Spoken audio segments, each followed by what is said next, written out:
Desde que comencé a trabajar como creador de contenido, la vida digital se había convertido en mi segunda piel. Mis días se entrelazaban entre la creación de videos, publicaciones en redes sociales y la búsqueda constante de nuevas formas de enganchar a mi audiencia. Todo estaba enfocado en una única meta: crecer. Conseguir más seguidores, más vistas, más me gusta. Era una carrera constante, un maratón de validaciones instantáneas que me hacían sentir que, de alguna manera, estaba logrando algo. Todo comenzó de manera orgánica. Creaba contenido sobre lo que me apasionaba, cosas que realmente me interesaban: tecnología, desarrollo personal y algunas reflexiones sobre la vida cotidiana. Lo hacía porque me divertía, porque sentía que tenía algo que aportar, algo que compartirme al mundo. Al principio, las vistas no eran muchas, pero mis amigos, familiares y algunos seguidores se tomaban el tiempo de ver mis videos y comentar. Eso me mantenía motivado, aunque la cantidad de seguidores era pequeña. Pero las estadísticas empezaron a cambiar. A medida que mi canal crecía, me di cuenta de que había una especie de fórmula para el éxito. Si quería ser más visible, debía seguir ciertas reglas no escritas. El contenido tenía que ser más llamativo, polémico, fácil de consumir. Empecé a mirar a los creadores de contenido más grandes, esos que lograban cifras impresionantes. Vi que sus publicaciones no solo eran divertidas, sino que también eran sensacionales, muchas veces más centradas en la forma que en el fondo. El drama, las opiniones extremas, las declaraciones tajantes, todo eso funcionaba. Me sentí tentado a seguir esa ruta. Si quería ser escuchado, si quería que mi voz llegara lejos, tenía que dejar de lado algunas cosas que consideraba importantes. Empecé a cambiar mi estilo.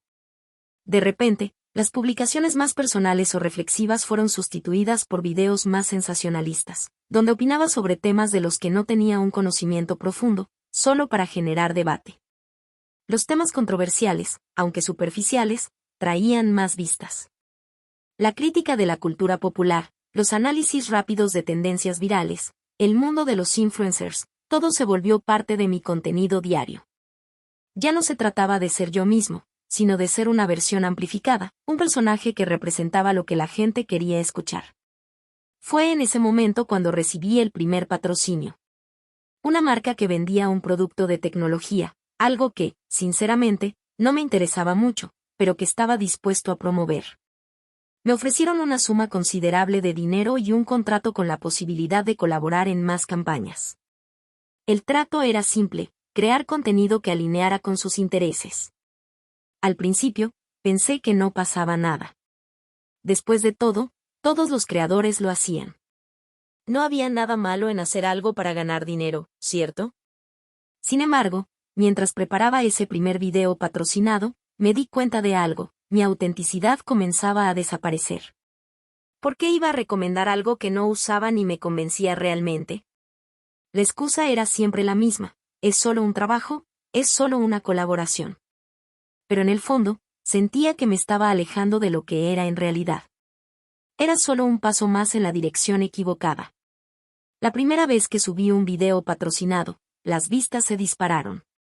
Mi audiencia creció, las interacciones aumentaron. Me sentí orgulloso, por supuesto, pero también comencé a sentir algo raro. Algo que no sabía cómo definir. Era una sensación de desconexión. Estaba ganando seguidores, pero no por las razones correctas. No era por mi contenido genuino, sino por lo que las marcas y el mercado querían ver. Cada vez más, los comentarios se volvían más superficiales. La gente ya no interactuaba porque les interesaba lo que pensaba, sino porque querían saber qué estaba haciendo a continuación, qué producto estaba recomendando, qué estilo de vida estaba exhibiendo. Y así, la presión comenzó a aumentar. Más contratos, más expectativas, más seguidores. La necesidad de mantener la visibilidad constante y relevante se convirtió en una obsesión. Cada vez que publicaba algo que no era lo que se esperaba, me sentía culpable. ¿Por qué había dejado de lado lo que realmente me motivaba? ¿Por qué estaba siguiendo el juego de las grandes marcas y plataformas sociales? La respuesta era obvia: el éxito era medido en números, en seguidores, en visitas. El dinero era una validación tangible, Pero la verdadera pregunta era si valía la pena sacrificar mi voz por un pedazo de fama digital. A medida que mi popularidad crecía, también lo hacía el peso de las expectativas. Aquellas pequeñas decisiones sobre el tipo de contenido que compartía se convirtieron en grandes dilemas. Cada vez que subía un video, no solo pensaba en mi audiencia, sino también en las marcas que esperaban que mi voz representara sus productos de la manera más atractiva posible. Las propuestas seguían llegando, colaboraciones, patrocinadores, contratos con compañías que deseaban que mi perfil se alineara más con sus campañas de marketing. Cada nuevo acuerdo me ofrecía una gran recompensa económica, pero también acercaba más a un territorio en el que ya no me reconocía. Al principio, el dinero era una motivación fácil de entender.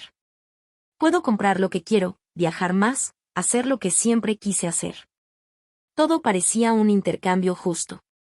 Sin embargo, algo empezaba a carcomerme desde adentro. El contenido que creaba ya no era tan mío. Comencé a publicitar marcas que no conocía, a hablar de temas que no me interesaban, a crear contenido que no tenía nada que ver con mis verdaderos intereses. Lo hacía solo porque sabía que generaba interacciones. Lo hacía por la validación que venía con cada nuevo me gusta o comentario. Un día, mientras editaba un video patrocinado de una marca de suplementos, me di cuenta de que ya no sentía nada por lo que estaba haciendo. Recuerdo claramente el momento en que vi cómo, en el guión que me habían dado, mi opinión sobre el producto parecía falsa. No estaba siendo sincero en mi discurso. ¿Realmente creía que ese suplemento era tan efectivo como lo decía? La respuesta era no y, sin embargo, allí estaba, diciéndole a mis seguidores que lo compraran, solo porque eso me traía ingresos. El video tenía que ser perfecto. Tenía que hablar con entusiasmo, como si fuera una revelación divina, pero sabía que no era cierto. No era un consejo genuino, era solo un truco de marketing que me pagaban por ejecutar. Lo peor no era solo la deshonestidad en sí misma, sino la desconexión que sentía de mi propia audiencia. Recibía mensajes de personas que me pedían recomendaciones auténticas sobre cosas que realmente les interesaban, pero yo ya no tenía tiempo para eso. Estaba atrapado en un ciclo de contenido predecible, de productos que no me emocionaban, de opiniones que no eran mías. Mi vida se había convertido en una especie de actuación continua, y me había vuelto muy bueno en eso. Pero, ¿a costa de qué?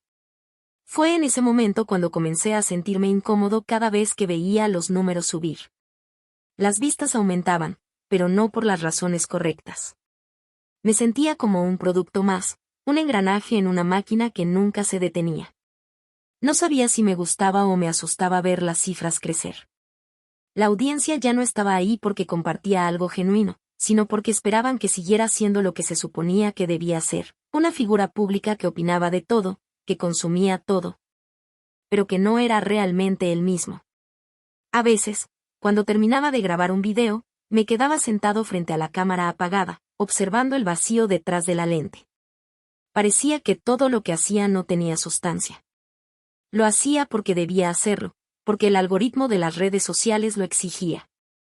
La autenticidad que alguna vez sentí como mi mayor fortaleza se estaba desvaneciendo, y lo peor de todo era que nadie parecía darse cuenta. Mis seguidores seguían creciendo, y mi cuenta bancaria también lo hacía, pero, por dentro, algo me decía que estaba perdiendo lo que me había motivado a comenzar todo esto en primer lugar, mi voz, mi propósito. Recibí otro mensaje de la agencia con la que estaba trabajando. Esta vez, las condiciones eran más estrictas. Querían que me posicionara como un líder de opinión en un tema que nunca había explorado, algo relacionado con el bienestar físico y mental. No me sentía preparado para hablar sobre eso, pero me dijeron que, si lo hacía, el contrato sería mucho más lucrativo. Piensa en lo que podrías lograr, me dijeron. Y en mi mente resonaba la misma idea que siempre me había frenado. ¿Realmente puedes rechazar esta oportunidad? Esto es lo que siempre has querido. Pero la diferencia era que ahora sabía que estaba siendo manipulado. Estaba siendo transformado en un vehículo de consumo más, una cara bonita para un mensaje vacío. No podía dejar de preguntarme, ¿realmente tenía el derecho de hablar sobre algo de lo que no sabía nada solo porque me pagaban por ello? Mi cabeza comenzó a llenarse de dudas. El dinero seguía siendo tentador, pero mi integridad ya no estaba tan claro en mi mente. Las marcas me estaban usando para obtener más ventas, y yo estaba usando a mis seguidores para aumentar mi alcance. Cada vez que firmaba un contrato, me alejaba un paso más de ser quien realmente quería ser. El negocio digital parecía estar ganado, pero me estaba perdiendo a mí mismo en el proceso. La presión seguía creciendo, y las tensiones se acumulaban dentro de mí. Cada vez que recibía una oferta de colaboración, no podía evitar preguntarme si valía la pena. Sabía que estaba en un punto crítico, donde mi autenticidad estaba en juego, pero el atractivo de los contratos era tan fuerte que me resultaba difícil decir que no. Mis amigos y colegas creadores de contenido me decían que esto era solo parte del juego, que todos lo hacían, que no había nada de malo en vender productos o ideas. Pero, por dentro, algo me decía que estaba haciendo lo incorrecto. El día que más me golpeó fue cuando subí un video sobre un producto milagroso que prometía cambios dramáticos en la piel, algo que, honestamente, ni siquiera había probado. Tenía que seguir las pautas de la campaña publicitaria y actuar como si fuera el descubrimiento del siglo. El video recibió más interacciones que cualquier otro video que había publicado, y los mensajes de gracias por la recomendación me inundaron. Sin embargo, no pude evitar sentirme culpable. La conciencia comenzó a tomar un peso más grande en mí. ¿Por qué estaba promocionando algo que no había probado? ¿Por qué estaba vendiendo algo que no creía realmente en él? A medida que pasaban los días, la desconexión con mi audiencia se volvía más evidente. Recibía más comentarios que simplemente decían, lo vi porque tenía una recomendación patrocinada, o ahora qué producto estás vendiendo. Mi comunidad ya no estaba allí por mi contenido genuino. Ya no importaba si estaba siendo sincero o no. Me di cuenta de que mi influencia ya no se basaba en mi autenticidad, sino en la apariencia de tener una vida perfecta y llena de logros. Lo que antes consideraba un lugar para compartir mis pensamientos y mi vida había quedado relegado a un escaparate de productos. Al mismo tiempo, la validación social se convirtió en una necesidad constante. Mientras más seguidores obtenía, más me atrapaba la idea de tener que mantener una imagen idealizada. Me sentía como si estuviera en una carrera que nunca terminaba, y el único objetivo era mantenerme arriba, frente a todos. La vida detrás de la cámara era una farsa cuidadosamente construida. Las interacciones con mi audiencia ya no se sentían como conversaciones, sino como transacciones. Y la verdad, me estaba cansando. Fue entonces cuando decidí dar un paso atrás y reflexionar. Pasé unos días desconectado, sin publicar nada, sin revisar las métricas, sin preocuparme por las vistas o los me gusta. Fue una de las decisiones más difíciles que tomé, porque el miedo al silencio es real en este mundo digital. La ansiedad de perder relevancia era palpable, pero decidí arriesgarme. Necesitaba encontrar un equilibrio, recuperar la voz que había perdido en medio del ruido. Durante ese tiempo de introspección, volví a pensar en los motivos que me habían impulsado a crear contenido en primer lugar. No era por el dinero, ni por la fama. Empecé a recordar los primeros días, cuando creaba videos solo por el placer de compartir mis ideas y experiencias, sin preocuparme por el rendimiento. Quería hacer que mi contenido fuera relevante, pero también quería que fuera real. Así que, decidí cambiar. No más contenido por dinero, no más colaboraciones solo para cumplir con expectativas ajenas. Volvería a hablar de lo que realmente me interesaba, aunque eso significara perder algunas oportunidades en el camino. El primer video después de mi pausa fue diferente. Había dejado de lado el guión, y hablé desde el corazón sobre lo que había aprendido en todo este proceso. Hablé sobre la importancia de la autenticidad y de no dejarse llevar por la corriente solo para encajar. La respuesta de la audiencia fue increíble. No por las vistas, sino por los comentarios genuinos de personas que se sentían identificadas. Fue entonces cuando me di cuenta de que la verdadera recompensa no estaba en el dinero ni en los números. Estaba en la conexión genuina con las personas. A partir de ahí, mi enfoque cambió. Los contratos de patrocinio no desaparecieron, pero me aseguré de que coincidieran con mis valores y mi voz. La presión para ser perfecto se redujo, porque comprendí que la verdadera visibilidad no venía de los números, sino de la autenticidad y la honestidad con mi comunidad. El precio de la visibilidad, al final, no era algo que pudiera comprar con dinero ni con fama. Era un precio que debía pagar a través de mis decisiones, de ser fiel a mí mismo en un mundo que constantemente trataba de moldearme. Aprendí que ser visible no significaba simplemente estar en todas partes, sino estar presente de manera real y sincera.